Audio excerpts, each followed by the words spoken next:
શરદી કંઈ મટતી નથી. કોઈની જોડે કંઈ ઈલાજ હોય તો કમેન્ટ કરીને જરા કહેજો.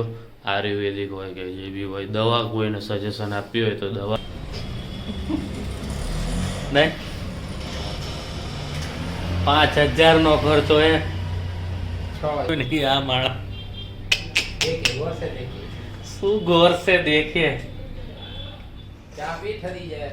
નો ઠરે, પવન નથી ને એટલે. તો ગુડ ઇવનિંગ બધાને. આજના ડિનરમાં બનાવવાના છે આપણે મેથીના થેપલા. તો જો મસ્ત મજાનું દિવ્યામ સલાડ બલાડ. આ દિવ્યાની ઠંડી છે. દિવ્યા આટલી બધી છાશ તું પી જઈશ. બનાવી લે. અને નવા સબસ્ક્રાઈબર બધા જે લોકો આવ્યા તેમને વેલકમ કરી લે. તો થેન્ક યુ સબસ્ક્રાઈબ કરવા માટે. જો ના કરી હોય તમારા આજુબાજુવાળાએ તો કહેજો કે ચેનલને હજી પણ સબસ્ક્રાઈબ કરે, કારણ કે સબસ્ક્રાઈબર ઘટી રહ્યા છે. અને લાઈક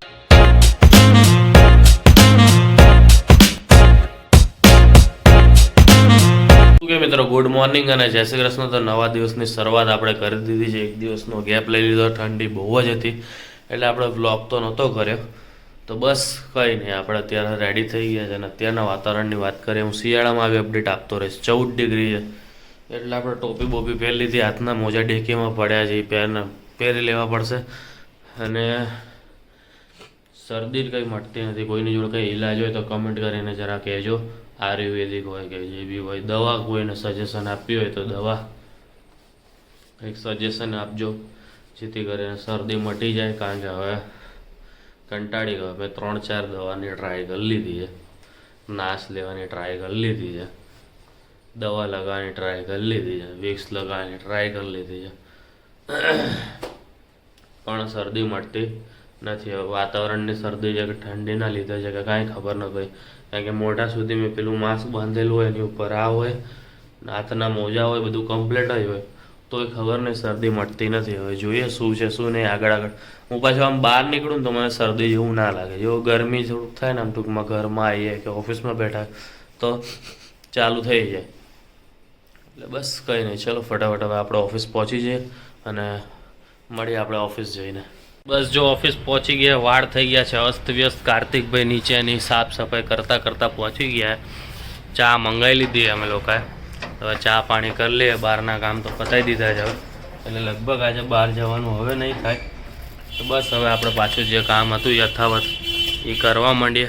અને નીચે જે પ્રમાણે હોર્ન વાગે તે પ્રમાણે ચાવાળા આવી ગયા હશે એવું મને લાગી રહ્યું છે. લગભગ 99% વાત સાચી છે, ચાવાળા આવી ગયા છે. તો ચલો હવે ચા પી લઈએ, પછી પાછા તમારી જોડે ગપસપ બપસપ કરીએ થોડી ઘણી, શું છે શું નહીં.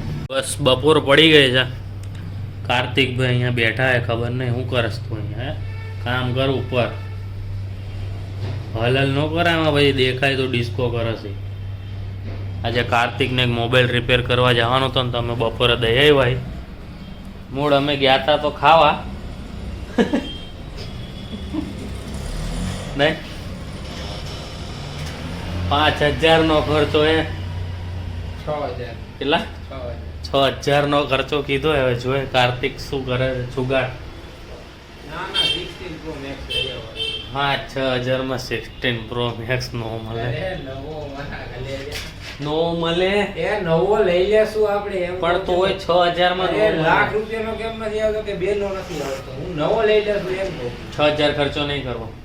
કરવાનો કરતા પાછો લઈ લેવાનો હોય કીધું તો કરી.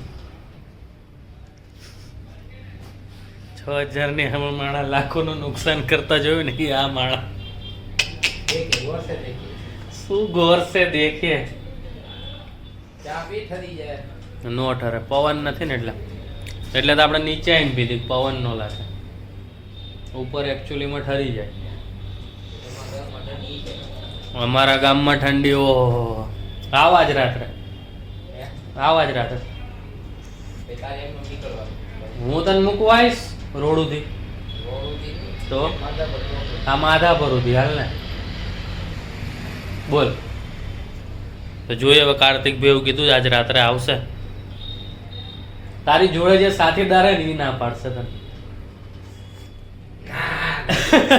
એને મને કહી દીધું માર્ચ એપ્રિલ સુધી હું નહીં દેખાવ તારી. ઠંડી નો લાગે એને. એ નોર્મલ દિવસમાં 2 સ્વેટર પહેરે તો એને તો ત્યાં તો 4 સ્વેટર પહેરીને આવવું પડે ભાઈ. હા 100%ની વાત છે. કોઈ આવશે આજે આપણો સાથ આપવા અમને અહીંયા હવાર અંકિતભાઈ નહીં તો અત્યારે કોઈ આવશે જોઈએ ચલો આવે કે નહીં. તો ગુડ ઇવનિંગ બધાને. આજના ડિનરમાં બનાવવાના છે આપણે મેથીના થેપલા. તો જો એના માટે મેથી લઈ લીધી છે, દહીં લઈ લીધું છે, મરચાની પેસ્ટ લઈ લીધી છે, આમાં કોથમરી બે એડ કરી દીધી છે, ગાર્લિક વાળી ચટણી લઈ લીધી છે, બાકી આપણા બેઝિક મસાલા ધાણા જીરું ને હળદર ને મીઠું ને એ બધું નાખીને આપણે ચલો ફટાફટ મસ્ત લોટ બાંધી લઈએ અને જોડે આપણે બનાવવાની છે આજે સૂકી ભાજી. બસ જો આપણે ઘરે આવ્યા ત્યાં દિવ્યાએ તો અહીંયા સૂકી ભાજી ને એવું બનાવ્યું હતું. એ તમને હમણાં બતાવું કઈ રીતનું સેટઅપ છે. બાકી દિવ્યા આજે આહા સુગંધ આવે છે ઘરમાં. શું છે કે અગરબત્તી કઈ રીતે કાઈ છાઈટું નથી અત્યારે મેથી જ ખાવાની હોય શિયાળામાં. જો કે મારું નાક તો થેપલાની સુગંધ મારું નાક દવા અસર કરે ત્યાં સુધી બંધ છે એટલે હવે જો પહેલા મેં વિચાર્યું હતું કે મેથીના થેપલાને દહીં ખાશું પણ મેં કીધું ના હમણાં બહુ ટાઈમ થી 2-3 મહિનાથી સૂકી ભાજી નથી ખાધી એટલે મેં કીધું લાવા બટેટા બનાવી પડ્યા હતા બટેટા એટલે એ તો બટેટા પેડા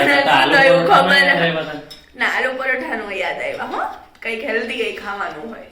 અને આજે ફોન આવ્યો હતો ખબર કાઢવા તો પેલા તો ના આવ્યો તો જો ફૂ આવું ન હાલે તો તમારે મને જ ફોન કરવાનો. મને આવ્યો હતો ફૂવાડ ફ્રી હતા તો કે લાવ ફોન કરું અને મારો ઓલો વિડીયો જોઈને કીધું કે આટલું બધું વાગી ગયું માર ભત્રીજીને મારે ફોન તો કરવો પડે ને કે આટલું બધું રોય વિડીયો જોતા તરત જ કીધું સુપર બાકી એક્ટિંગ હતી. તમે ના જોયો તો આનો પહેલાનો બ્લોગ છે જોઈ લેજો. દિવ્યાની એક્ટિંગ સ્કિલ જોઈ હોય ને તો તમારે એમાં જોવા મળશે. ચાલો જો બતાવી દઉં તમને શું છે મેનુમાં. મસ્ત મજાનું દિવ્યા આમ સલાડ બલાડ આ દિવ્યાની ઠંડી છે. દિવ્યા આટલી બધી છાશ તું પી જઈશ? 2 દિવસ ચાલે. એવું હોય મને એમ કે 1 જ દિવસ ચાલે. અને અહીંયા હવે તારક મહેતા ચાલુ કરશું. આવ પાંડા કેમ છે? તને નથી કહેતો ઓલા પાંડા જોડે વાત કરું. તું યાર આવું ન કર બચારો ડોગીને દબાઈ જાય પાંડાના વજનથી. જો તો ખરા બચારાની હાલત. જો કે એના શરીરમાં એવું બધું વચ્ચે ફ્રેન્ડશિપ થઈ ગઈ છે. ઘોડો કાળા રમે છે ભાઈ. રમે રાખો ત્યાં સુધી અમે જમી લઈએ બીજું શું હોય. તો બસ શું કે મિત્રો ગુડ નાઇટ કહેવાનો સમય આવી ગયો છે. દિવ્યા અંદર એની રીતે ફ્રેશ થઈ રહી છે કારણ કે કામ હમણાં બધું રસોડામાં બધું ક્લીન કરીને હજી ગઈ છે અંદર ફ્રેશ થવા માટે. તો મેં કીધું લાવ આપણે ગુડ નાઇટનો વિડીયો બનાવી લઈએ અને નવા સબસ્ક્રાઈબર બધા જે લોકો આવ્યા તેમને વેલકમ કરી લે. તો થેન્ક યુ સબસ્ક્રાઈબ કરવા માટે. જો ના કરી હોય તમારા આજુબાજુવાળાએ તો કહેજો કે ચેનલને હજી પણ સબસ્ક્રાઈબ કરે કારણ કે સબસ્ક્રાઈબર ઘટી રહ્યા છે. અને લાઇક કરવાની કમેન્ટ કરવાની ભૂલતા નહીં. તો આ વિડીયો કેવો લાગે, આ વિડીયોમાં શું ગમ્યું શું ના ગમ્યું એની પણ કમેન્ટ કરજો. તો મળે કાલે નવા વ્લોગ સાથે. ત્યાં સુધી ગુડ નાઇટ અને જય શ્રી કૃષ્ણ. તો like share and subscribe this video.